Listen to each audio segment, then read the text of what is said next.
আমার মনের ঘরেতে আমি রেখেছি যারে, দু জাহানের বাদশা নবী কামলিওয়ালা রে, দু জাহানের বাদশা নবী কামলিওয়ালা রে।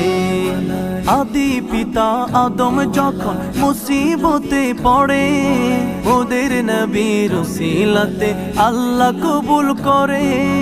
আদি পিতা আদম যখন মুসিবতে পড়ে, ওদের নবীর উসিলাতে আল্লাহ কবুল করে।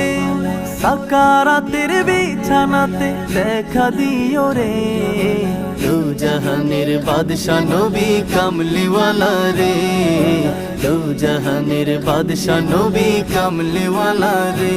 আমার মনের ঘরেতে আমি রেখেছি যারে, দু জাহানের বাদশা নবী কামলিওয়ালা রে।